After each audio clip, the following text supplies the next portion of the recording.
Alright folks, welcome to this session. In this session we will be covering the Algebra 1 end of course practice sampler that the state gives the students. Now, here's the very first question. Okay, they want the student to determine which function best represents the data shown in the table. Now notice I've already got a calculator here. I'm going to show you a couple of ways of doing this. I'll show you how to work this problem using a calculator, and I'll show you how to work this problem by hand. Okay.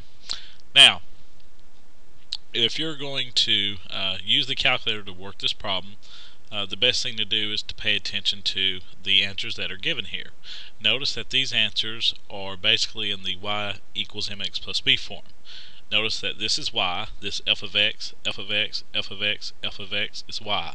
Y equals 9x, y equals x plus 9, y equals 9x plus 2, and y equals 2x plus 9.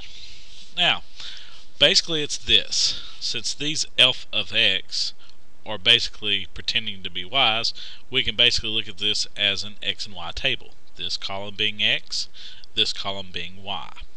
Okay. Now, what we're going to do is we're going to turn the calculator on, and then from here we're going to go to y equals, and in the very first one we're going to type in this 9x here. So I'm going to type in 9x. Then I will hit graph. Now, notice it gives me a pretty graph, but it will also give me the table. Here's the table right here. So second table. Now my table can start wherever I last looked at it, and looks like I stopped last at 0 for x. But all I'm interested in is looking at 1, 2, 3, 4, 5 for x. 1, 2, 3, 4, 5. Notice that these numbers to the right in the y column do not match this column. So this f of x equals 9x is a poor choice. So let's go back to y equals, and we'll clear that one out. Now let's type in x plus 9. Okay, you can hit graph, you'll get a pretty graph. After that you can hit second table and look at the table. Now let's focus on 1, 2, 3, 4, and 5 again. Notice that these numbers in the y column, this y1 column, 10, 11, 12, 13, 14, are not here. They do not match. So this is another poor choice. So A and B are both out. So we'll go back to y equals, clear that out, plug in C's answer, which is 9x plus 2. So we're going to type in 9, then x is right here next to alpha, so 9x plus 2. Now we're going to hit graph. We get another pretty graph. After that we're going to look at the table. Remember, to get table you hit second table. Now notice that these numbers are here: 11, 20, 29, 38, 47. 11, 20, 29, 38, 47. And notice that they do correspond correctly. 1 corresponds to 11, 2 corresponds to 20, 3 corresponds to 29, 4 to 38, and 5 to 47. So this is it. So here our answer is C. Now let me show you how you would have done this basically by hand. Okay, so let's look at this problem here.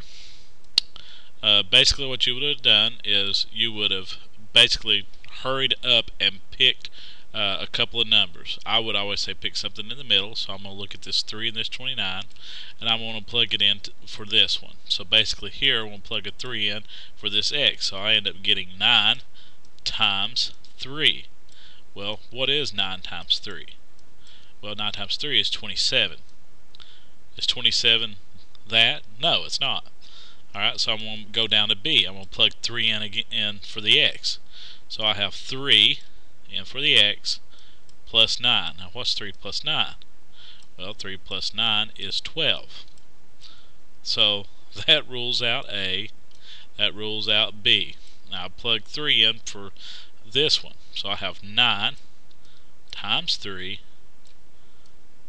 plus 2.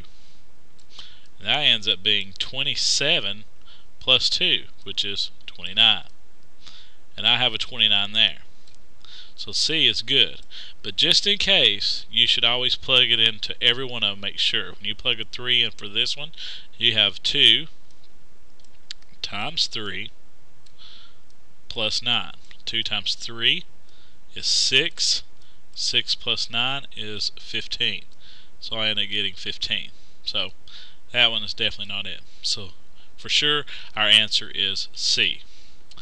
Alright guys, if you need any more help looking at any other problems on the end of course practice sampler, just come on back and watch some more of the other videos.